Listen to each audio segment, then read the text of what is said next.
March 1944, 18,000 feet over the German countryside.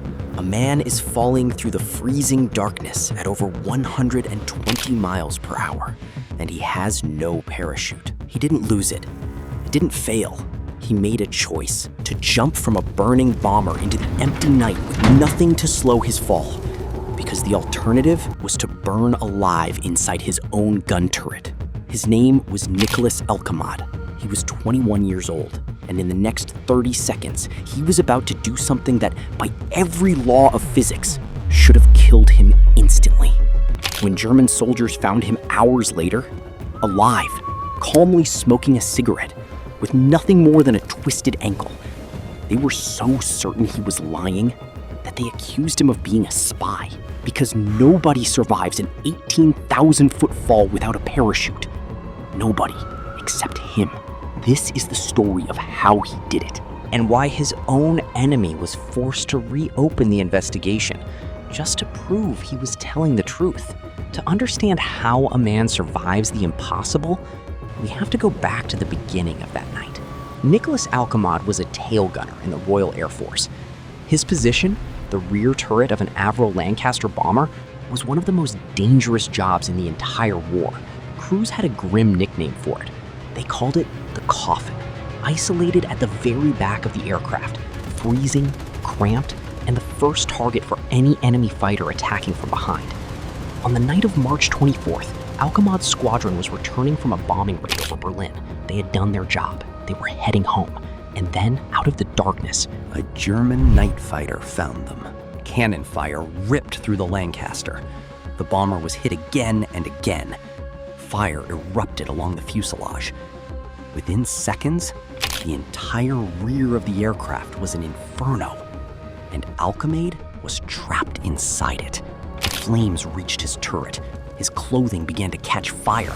The rubber of his oxygen mask started to melt against his face. He reached for his parachute, and his heart stopped. It was gone. The parachute, stored just outside his turret, was already burning.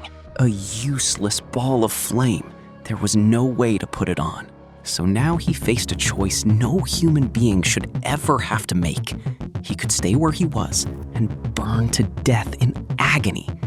Or he could throw himself out of the aircraft into the night, 3.5 miles above the earth, and at least choose a quicker end.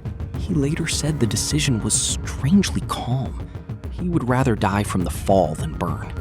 So he rotated his turret, opened the doors behind him, and let himself drop backwards into the freezing black sky. And then, silence. Just the rush of wind. He was falling, faster and faster.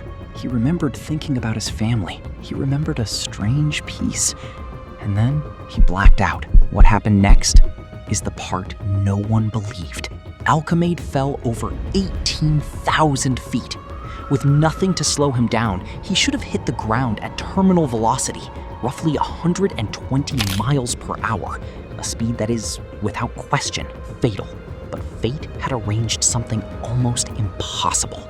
Below him stood a thick forest of pine trees, their branches heavy and dense, and it was the dead of winter. Beneath those trees lay a deep, soft cushion of fresh snow.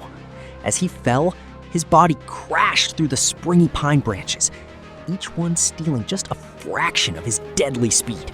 Branch after branch, the trees slowed him again and again, like a series of nets. And then finally, he landed in the deep snowbank below. He woke up, lying in the snow, looking up at the stars through the trees he had just fallen through. He was alive.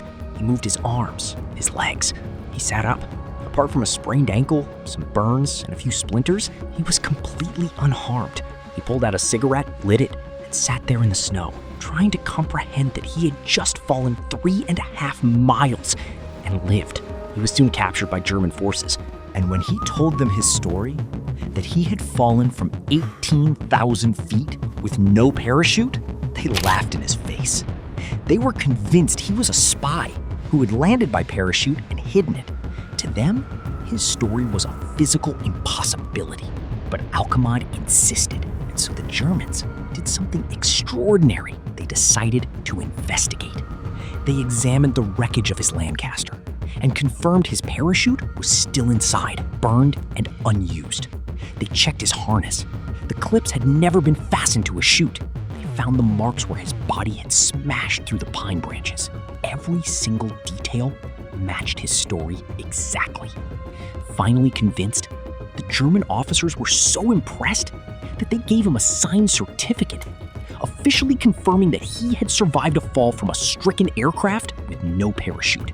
His enemies had become the official witnesses to his miracle. Nicholas Alkemade spent the rest of the war as a prisoner. He survived. He returned home to England, married, and lived a quiet, ordinary life, working in the chemical industry for decades. He passed away in 1987, at the age of 64, a man who fell from the sky with nothing to save him and walked away to live an entire lifetime. Some stories sound too incredible to be true. This one was so incredible that even the enemy had to write it down, just so the world would believe it.